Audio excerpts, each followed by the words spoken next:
Native Africans were already living in those places said to be discovered by European explorers. The myth of discovery, how Africans were erased from their own lands.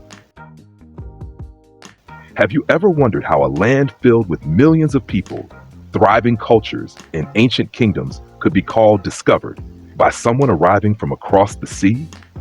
For centuries, we've been told stories of brave European explorers, men who supposedly found rivers, mountains, and lands in Africa that were somehow unknown until they arrived. But here's the truth. You cannot discover what is already inhabited. In today's Afri Facts documentary, we uncover the myth of discovery in Africa, the untold stories of the people who lived, built, and thrived long before a European ship touched African shores.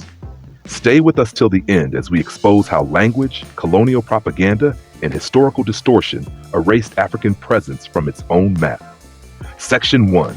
The Myth of Discovery. The term discovery was one of the most effective tools of colonialism. When European explorers like Mungo Park, David Livingstone, and Henry Morton Stanley journeyed through Africa, they often claimed to have discovered rivers, lakes, and territories, as if they were stepping into a land of silence. But these regions were already home to millions of Africans, fishermen, traders, warriors, kings, and queens who had lived there for centuries. The so-called unexplored lands were actually unexplored by Europeans, not by the people who had built their lives and civilizations there.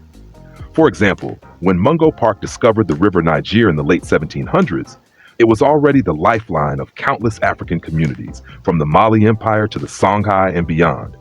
The locals fished, farmed, and traded along its banks. To them, the Niger was no mystery. It was home. Section 2. The erasure of African knowledge. European colonizers often dismissed African knowledge systems as primitive.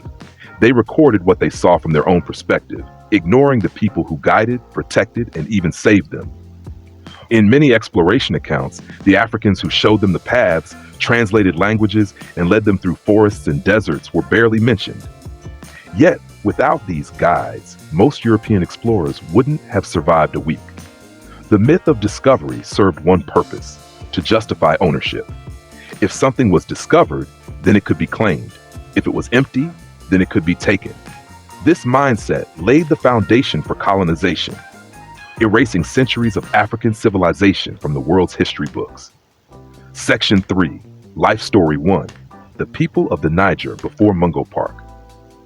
Long before Mungo Park ever arrived in West Africa, the River Niger sustained empires. The Mali Empire had already used the river as a highway for trade, culture, and governance. Great cities like Timbuktu and Gao flourished along its banks, known across Africa and the Middle East for their universities and scholars. When Mungo Park came to the Niger in 1796, local fishermen watched him with curiosity, not because they didn't know the river, but because they wondered why a stranger thought he had found it. He was guided and fed by Africans who knew every bend, every island, every danger. But in the European records, they were nameless, replaced by the title, Mungo Park Discovers the Niger. Section 4. Life Story 2. The Zulu Kingdom Before European Invasion. Another example lies in southern Africa, the land discovered by European settlers in the early 1800s.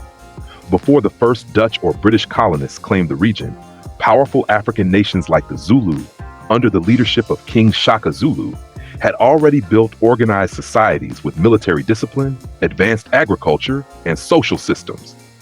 When European maps labeled parts of the region as empty lands, it was a deliberate erasure.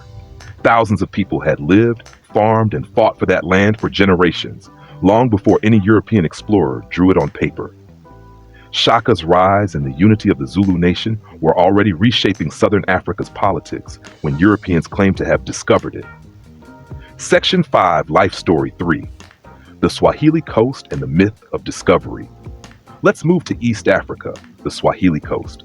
By the time the Portuguese explorer Vasco da Gama arrived in the late 15th century, he encountered thriving coastal cities like Mombasa, Kilwa, and Zanzibar. These were not primitive settlements. They were international trade hubs dealing with gold, ivory, and spices with merchants from Arabia, India, and China centuries before European arrival. Yet European records describe them as discovered. In reality, Vasco da Gama's fleet was guided by an African navigator, a man named Ahmad ibn Majid, who helped him sail through waters Africans had long mastered. Once again, African brilliance was hidden, and foreign credit was written into history. 1. African maps existed before European colonization.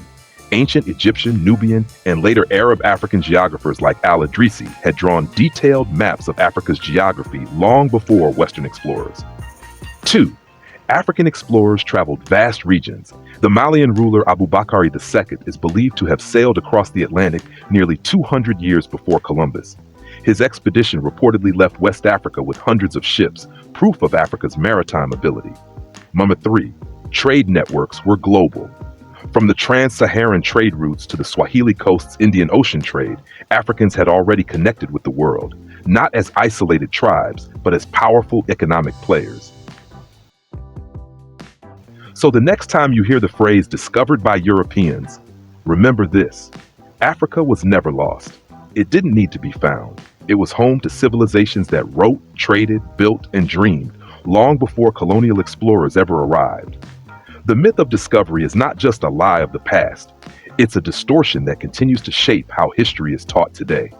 But we can change that by telling the truth. If you believe Africa's story deserves to be told by Africans, then hit that like button, subscribe to Afri Facts, and share this video. Let's bring back the names, voices, and histories that were erased, one fact at a time. Because history is not about who found the land, it's about who lived there, built it, and never left.